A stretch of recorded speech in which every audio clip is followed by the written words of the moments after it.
Hi friends, morning tiffin ಕೆಲಸ ಎಲ್ಲ ಮುಗೀತು. ಮಕ್ಕಳು ಟಿಫನ್ ತಿಂದ್ಬಿಟ್ಟು ಸ್ಕೂಲ್ಗೆ ಹೋದ್ರು. ಮಧ್ಯಾಹ್ನ ಅಡುಗೆ ಸ್ಟಾರ್ಟ್ ಮಾಡಿದೆ. ಮಕ್ಕಳು ಊಟ ತೊಗೊಂಡು ಹೋಗಿಲ್ಲ, ಅದಕ್ಕಾಗಿ ಮಧ್ಯಾಹ್ನ ಕೊಟ್ಟು ಕಳ್ಸೋಣ ಅಂತ ಹೇಳ್ಬಿಟ್ಟು ದಾಳಿಗೂ ರೈಸ್ಗೂ ಇಕ್ಕಿದೆ.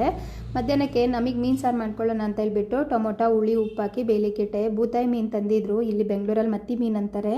ನಾನು ನಮ್ಮ ಅತ್ತೆ ಮಾತ್ರ ತಿನ್ನೋದು, ಮಕ್ಕಳು ಹಸ್ಬೆಂಡ್ ಎಲ್ಲ ತಿನ್ನಲ್ಲ. ಅವರಿಗೆ ದಾಲ್ ಮಾಡೋಣ ಅಂತ ದಾಲ್ ಬೇಲಿಕ್ಕಿಟ್ಟಿದ್ದೆ. ಆಮೇಲೆ ಈರುಳ್ಳಿ ಎಲ್ಲ ಕಟ್ ಮಾಡಿ, ಬೆಳ್ಳುಳ್ಳಿ ಜಾಸ್ತಿ ಬೇಕು ಮೀನು ಸಾರಿಗೆ. ನಮ್ಮ ಅತ್ತೆ ಮನೆ ಸ್ಟೈಲಲ್ಲಿ ನಾನು ಮೀನು ಸಾರು ಮಾಡ್ತಾಯಿದ್ದೀನಿ. ದಾಲ್ ಬೆಂದಿತ್ತು, ಕಡಿದ್ಬಿಟ್ಟು ಒಗ್ಗರಣೆ, ಸಾಸಿವೆ, ಜೀರಿಗೆ, ಬೆಳ್ಳುಳ್ಳಿ, ಒಣಗಿದ ಮೆಣಸಿನ್ಕಾಯಿ, ಕರ್ಬೇವಿನ ಸಾಕು ಹಾಕಿ ಒಗ್ಗರಣೆ ಕೊಟ್ಟೆ. ಮೀನು ಸಾರಿಗೆ ಟೊಮೊಟೊ ಬೇಯಿಸಿದ್ನೆಲ್ಲ ಸಿಪ್ಪೆ ಎಲ್ಲ ತೆಗೆದುಬಿಟ್ಟು ಕಿವುಚ್ಕೊಂಡು ಮೆಂತೆ ಮತ್ತು ಬೆಳ್ಳುಳ್ಳಿಗೆ ಒಗ್ಗರಣೆ ಕೊಟ್ಟೆ. ರೈಸ್ ಆಗಿತ್ತು, ಬಗ್ಗಿಸ್ಬಿಟ್ಟು ಈರುಳ್ಳಿ ಚೆನ್ನಾಗಿ ಫ್ರೈ ಮಾಡಿಕೊಂಡು ಕರ್ಬೇವಿನ ಸೊಪ್ಪು, ಹಸಿಮೆಣ್ಸಿನ್ಕಾಯಿ, 1 ಸ್ಪೂನ್ ಚಿಲ್ಲಿ ಪೌಡ್ರು, 1 ಸ್ಪೂನ್ ಧನಿಯಾ, ಅರಿಶಿನ ಪುಡಿ ಹಾಕಿ ಸಾರು ಚೆನ್ನಾಗಿ ಕುದ್ಮೇಲೆ ಮೀನು ಹಾಕ್ಬಿಟ್ಟು ಚೆನ್ನಾಗಿ ಕುದಿ ಹಾಕ್ಬಿಟ್ಟೆ. ಕೊತ್ತಂಬರಿ ಉದುರಿಸ್ದೆ. ಸೂಪರಾಗಿತ್ತು ಟೇಸ್ಟು. ದಾಳು ರೆಡಿ ಆಯಿತು. ಮಕ್ಕಳಿಗೆ ಟಿಫನ್ ಬಾಕ್ಸಿಗೆ ಪ್ಯಾಕ್ ಮಾಡೋಣ ಅಂತ ಹೇಳ್ಬಿಟ್ಟು ದಾಳು ರೈಸ್ ಎರಡೂ ಮಿಕ್ಸ್ ಮಾಡಿಬಿಟ್ಟು ಒಂದೊಂದು ಆಮ್ಲೆಟ್ ಹಾಕ್ಬಿಟ್ಟು ಮಕ್ಳಿಗೆ ಪ್ಯಾಕ್ ಮಾಡಿಬಿಟ್ಟು ಕೊಟ್ಟು ಕಳಿಸ್ದೆ. ಬೂತಾಯಿ ಮೀನು ಸಾರು ಅಂದರೆ ನನಗೆ ತುಂಬ ಇಷ್ಟ. ಅವಾಗವಾಗ ಮಾಡ್ಕೊಂಡು ತಿಂತೀನಿ. ಟೇಸ್ಟ್ ಅಂತೂ ಸೂಪರಾಗಿತ್ತು. ನೆಕ್ಸ್ಟ್ ವೀಡಿಯೋದಲ್ಲಿ ನೋಡೋಣ. ಬಾಯ್.